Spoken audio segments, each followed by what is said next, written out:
खबर पुणे से है। यहां एक बार के बाहर दो लड़के लड़कियों की कुछ लोगों ने जमकर पिटाई कर दी। इस पिटाई में एक शख्स के सिर में गंभीर चोटें आई हैं। दरअसल दोनों लड़के अपनी दोस्तों के साथ पब में गए हुए थे। इस बीच कुछ लोगों ने लड़कों के साथ गई लड़कियों से छेड़खानी शुरू कर दी। इसका विरोध दोनों लड़कों ने किया। यह विरोध आरोपियों को नागवार गुजरा और जब ये लड़के लड़कियां पब से बाहर निकले तो आरोपियों ने उनकी पिटाई शुरू कर दी। दो लड़कों के साथ सरेआम की जा रही मारपीट की ये तस्वीरें पुणे की है। तस्वीरों में दो लड़कों पर 5 लड़के बुरी तरह से टूट पड़े। इन लड़कों को बुरी तरह से पीटा जा रहा है।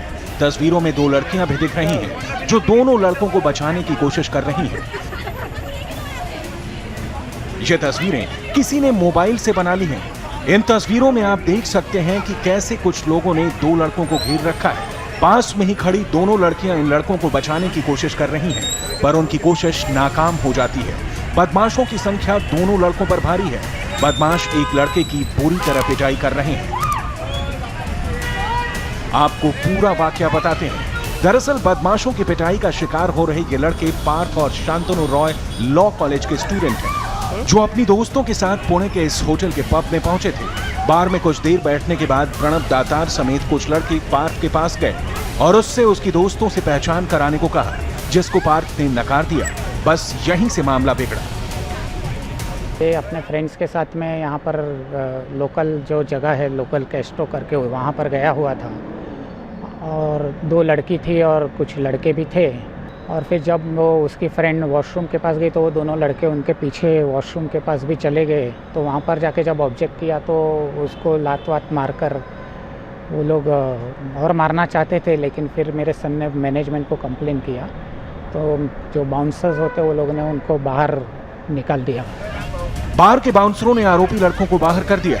पार्थ और उसके साथियों को लगा कि मामला शांत हो चुका है, लेकिन आरोपी लड़कों को बाहर करने के बाद भी मामला सुलझा नहीं। ये लड़के बाहर ही पार्थ और उसके साथियों का इंतजार करने लगे और देर रात जैसे ही पार्थ और उसके साथी पब से बाहर निकले, पहले से ही मौजूद लड़कों ने उन पर हमला कर दिया।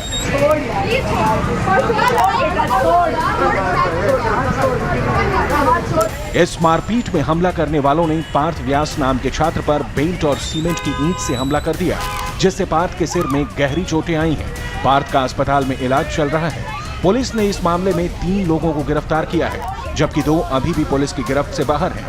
5 आरोपी जो निष्पन्न किए, उसमें 3 जो है प्रणव, अमोल और गुरवीर लांबा, तीनों को हमने अरेस्ट किया है। उस दिन एक्चुअली मैं बाहर ही था। जैसे हमें मिसबिहेवियर की कंप्लेंट मिली तो उससे हमारे आदमी वहाँ पे गए और उन्होंने उनको इमीडिएटली बाहर किया। जिस बंदे ने मिसबिहेव किया उसको इमीडिएटली बाहर किया और बाहर जाने के बाद माइट भी वो नीचे गए होंगे और उन्होंने फिर कुछ ये किया होगा, बट हमने यहाँ से निकालने के बाद इट वॉज नॉर्मल। तो यहाँ से जाने के बाद कुछ हुआ नहीं, हमने इमीडिएटली शांत करके सबको बाहर निकाल दिया था। इस घटना के बाद पार्थ का परिवार डर गया है। परिवार मुंबई में रहता है। पार्थ के पिता रोहित व्यास हाईकोर्ट में वकील हैं। उन्होंने होटल प्रशासन पर सवाल उठाए। बार में मौजूद कर्मचारी और बाउंसर ने मारपीट करने वालों को रोकने की कोशिश नहीं की। इस हमले में बेटे की जान भी जा सकती थी। पुलिस ने इस मामले में प्रणव दातार समेत 3 लोगों को गिरफ्तार किया है। 2 की तलाश अभी भी जारी है। लेकिन हैरान करने वाली बात यह है कि पुणे जैसे शहर में हर राज्य से छात्र पढ़ने के लिए आते हैं। इस घटना के बाद इन छात्रों की सुरक्षा को लेकर कई सारे सवाल खड़े किए जा रहे हैं। फिलहाल जख्मी युवक की हालत खतरे से बाहर बताई जा रही है, लेकिन सवाल ये जरूर बनता है कि इस तरह सरेआम कुछ लोग लड़कियों समेत 2 लड़कों को पीटते रहे और किसी ने भी इन्हें बचाने की कोशिश नहीं की, ना तो पुलिस को जानकारी दी।